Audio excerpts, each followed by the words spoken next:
मैं सुनील जी, खाटी बिहारी, शुद्ध भारतीय। अब बिहार के तमाम छात्रगण जो कि 10वीं कक्षा में अध्ययनरत हैं उनके लिए लाजवाब, रोचक, ज्ञानवर्धक लेक्चर सीरीज लेकर के हाजिर हूं। और पुनः आपके विज्ञान के तीसरे चैप्टर से मैं आपको आ चुका हूं और आप इसे 2 बार सुन लो। गारंटी देता हूं कि जब तक आप कब्र तक ना पहुंचोगे तब तक ये आपके दिल में, मस्तिष्क में समाहित होगा, आप कभी नहीं भूलोगे। लो भैया, लेकिन इससे पहले मेरा आग्रह है कि अब तक यदि आपने सुनील जी खाटी बिहारी यूट्यूब चैनल को नहीं सब्सक्राइब किए हो, भैया इसको सब्सक्राइब कर लो, एक भी पैसा नहीं लगता है। लाइक करो, अपने मित्रों को बताओ, दोस्तों को बतलाओ, यारों को बतलाओ, यहाँ कप्पन चैनल एकरा सब्सक्राइब करो, लाइक करो। ई तोहार कप्पन चैनल बा, एकरा लाइक करा, सब्सक्राइब करो। बिना राग लपेट के मैं शुरुआत करता हूं। ये चैप्टर का नाम है धातु और अधातु। क्या नाम है? धातु और अधातु। ये मेटल और नॉन मेटल, इसको हम लोग कहते हैं। शुरुआत करते हैं कि धातु देखिए, जनरली जो हमारी अपने मन में धारणा होती है धातु के प्रति कि ये चमकदार होता है, ये इसको हम तार के रूप में खींच सकते हैं, ये ताप का गुड कंडक्टर होता है, या गुड कंडक्टर नहीं समझते तो सुचालक होता है, इलेक्ट्रिसिटी का सुचालक। बिल्कुल आपका बिल्कुल सही मानना है। अब हम यहां पर शुरुआत करते हैं कि जैसे देखिए, लोहा हुआ, कॉपर हुआ, एल्युमिनियम हुआ, तो ये सब धातु का अच्छा उदाहरण है। धातु की जितनी भी आपने अभी बात बोली है, जितनी भी मेरे द्वारा प्रकट की गई, लगभग सब प्रॉपर्टीज को, सब गुण को ये धारण करता है, मेंटेन करता है। अब यहां पर आते हैं कि अब धातु में प्राय धात्विक चमक होती है। तो धात्विक चमक, धात्विक माने कि धातु वाला चमक। सोना के देखिए ये फर्स्ट क्लास पीला दिखाई पड़ेगा आपको, चांदी को देखिए श्वेत दिखाई पड़ेगा। इसमें तो आप देखिएगा कि उसमें एक चमक होगी, शाइनिंग होगी। इसके बाद देखिए कि धातु के को आप पतला तार के रूप में खींच सकते हैं। तार किसको कहते हैं?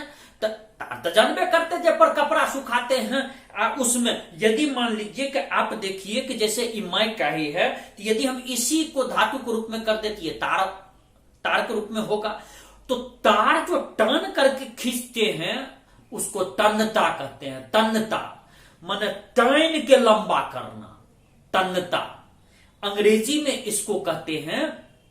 इसमें एक टेनिंग शब्द भी बना हुआ है, तो चलिए भैया अडक्टिबिलिटी भी कहते हैं। तो ये तन्यता हुआ। इसके बाद ध्यान रखिए कि ये अधातु वर्ध होता है। इसको जैसे आप पीट करके किसी भी धातु को पीटिएगा तो वो आपको चपटा होकर के चौड़ा होते चलेगा, जल्दी टूटेगा नहीं। लेकिन यदि अधातु पर मारिएगा बुकनी हो जाएगा। शीशा पर मारिए आप, एक हथौड़ा मारिएगा, बुकनी ओन्ने हो जाएगा, गड़ियो जाएगा आपको। तो इस तरह से आप देखें कि धातु क्या होता है। तो धातु आपको तन्य होता है, धातु चमकीला होता है, और धातु डक्टाइल होता है। उसको मारिएगा तो चपटा होगा। लाजवाब। जल्दी लाइक ठोक। बिल्कुल, चलो भैया। अब इसके बाद हम लोग देखते हैं धातु उष्मा का सुचालक होता है। उष्मा क्या? हीट। सुचालक क्या? माने उसको यदि हम एक तरफ लगावेंगे तो दूसरा तरफ पास कर जाएगा। आपको एक सामान्य सा मैं उदाहरण देता हूं।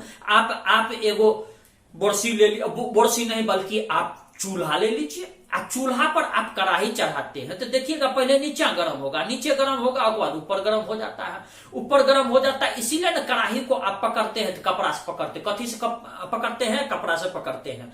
आप देखिएगा प्रेशर कुकर में हाथा लगल है, वही द्वारा आपका हाथ नहीं पकता है, नहीं तो आपका हाथों पक जाएगा।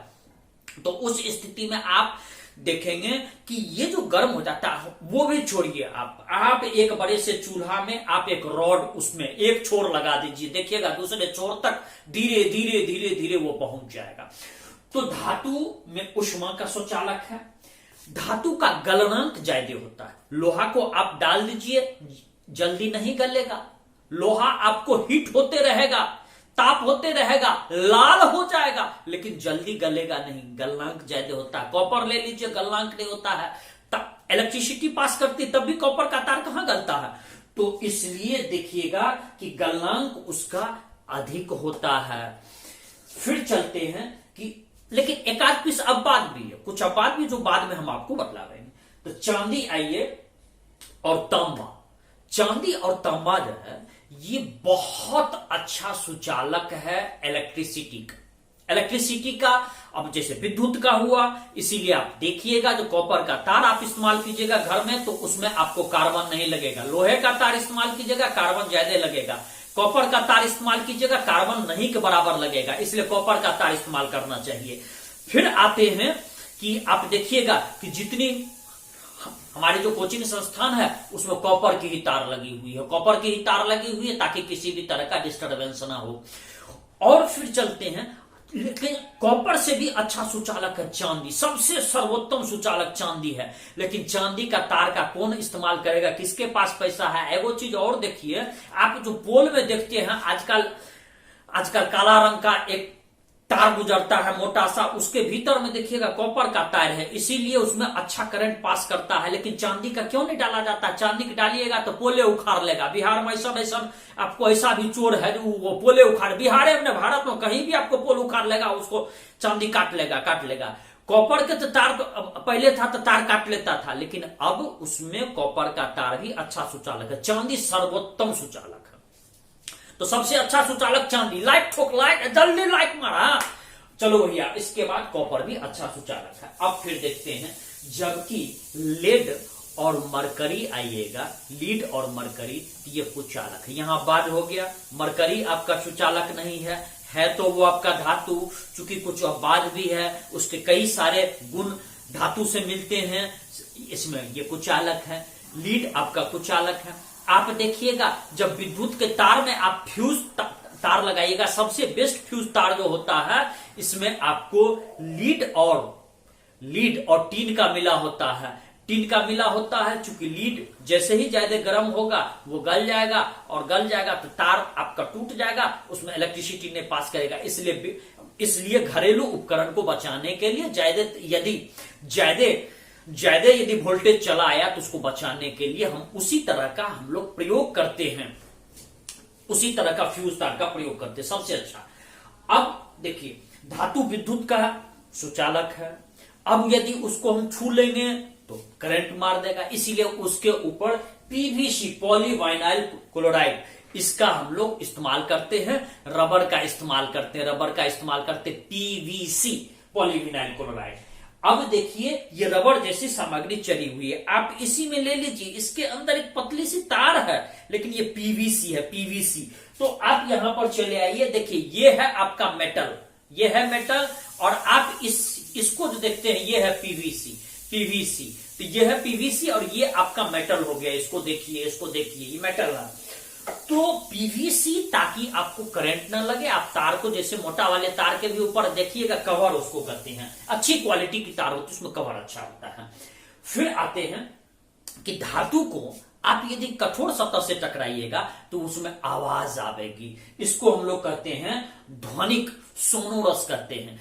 आपने देखा होगा साइकिल में घंटी देखे हुआ, घंटी को ऐसे कीजिएगा तो टन टन का आवाज करेगा, या स्कूल में ही चले जाइए तो आप घंटी देखिएगा, घंटी की टन टन का आवाज करेगा। पहली घंटी, दूसरी घंटी, वो ऐसा रखा जाता है धातु का, क्योंकि आवाज करेगा। मान लीजिए कपड़ा का रख दीजिएगा तो कितना मारिएगा हथौड़ी, कपड़ों फट जाएगा, आवाज करेगा। इसलिए धातु का, चूंकि उसमें धातु की आवाज होती है। तो स्कूल का घंटी आपके पास आपने देखा होगा। अब आते हैं अधातु का मैं कुछ आपको उदाहरण देता हूं। Carbon, sulphur, iodine, oxygen, hydrogen, ये सब आपको अधातु है।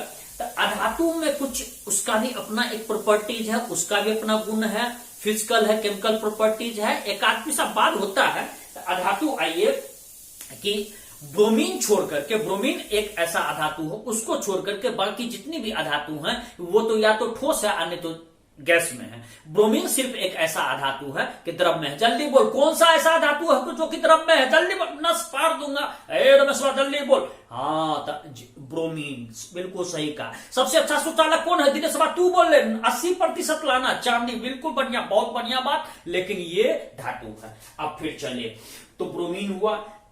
इसका गुण धर्म के आधार पर हम लोग देखते हैं तो मरकरी, हालांकि वो धातु था लेकिन उसमें करंट ने पास करता है। उसी तरह आप चले आइए कि सीजियम।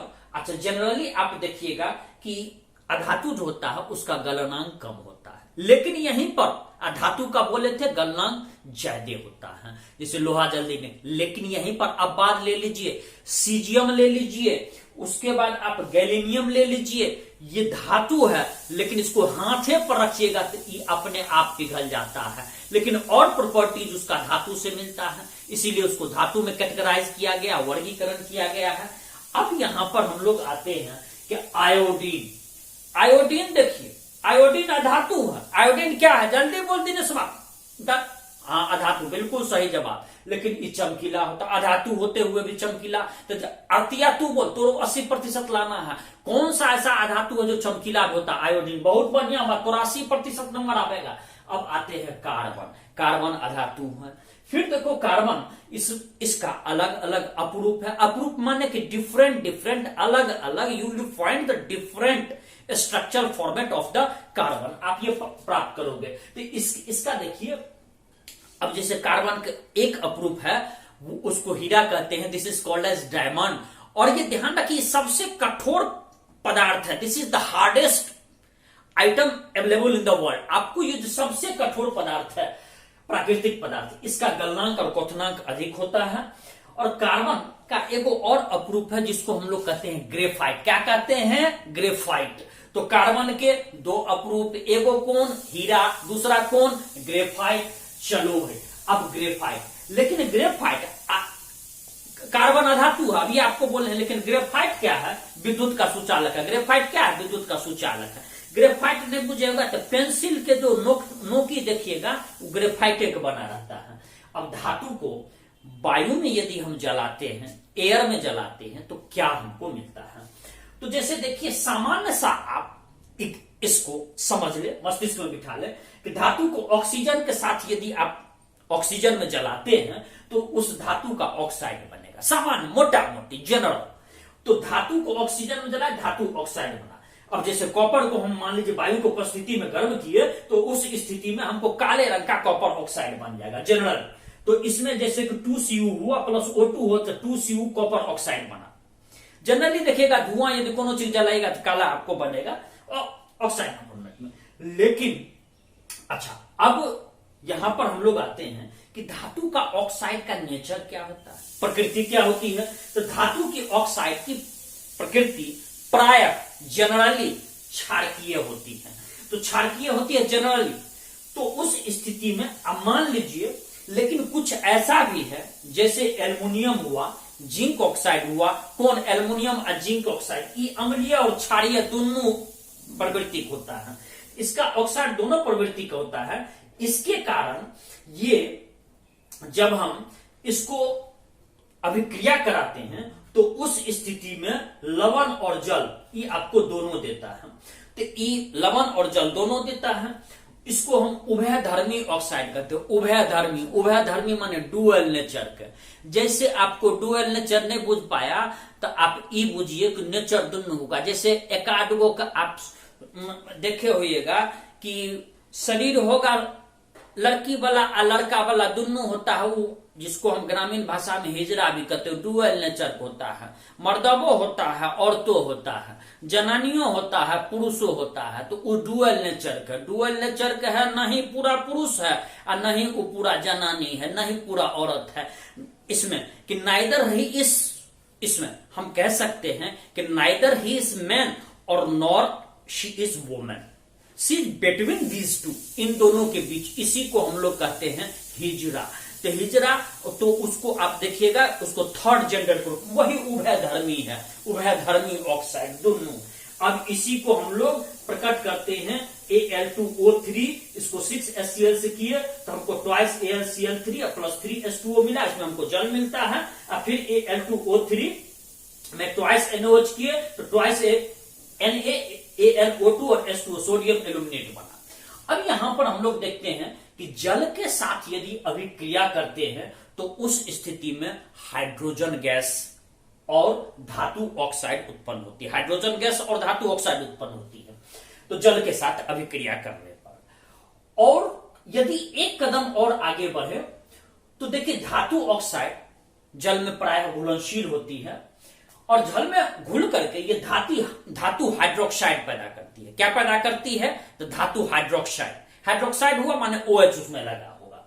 लेकिन सब धातु कहिएगा कि जल के साथ रिएक्शन करेगा, से बात नहीं, जल के साथ घुलेगा, ये बात नहीं है। तो धातु और आप जल ले लीजिए, तो धातु ऑक्साइड और हाइड्रोजन ये रिलीज किया, और कुछ धातु आपका ऑक्साइड है उसको यदि जल में आप कर दीजिएगा तो धातु हाइड्रोक्साइड बन जाएगा।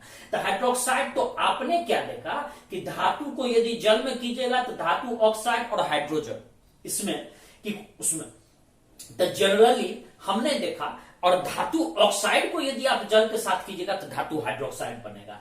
अब धातु अम्ल के साथ कैसे प्रतिक्रिया करता है? How metal reacts with the acid.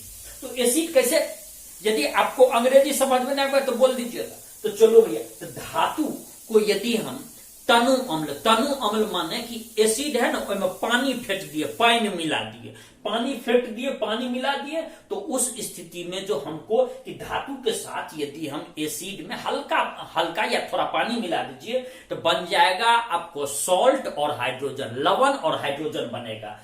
तो लेकिन जब धातु को नाइट्रिक अम्ल के साथ आप अभिक्रिया कराइएगा, नाइट्रिक अम्ल ये प्रबल अम्ल होता है, तो उस स्थिति में हाइड्रोजन गैस पैदा लेता है, क्योंकि HNO3 जिसको हम लोग कहते हैं नाइट्रिक अम्ल, ये प्रबल ऑक्सीकारक है।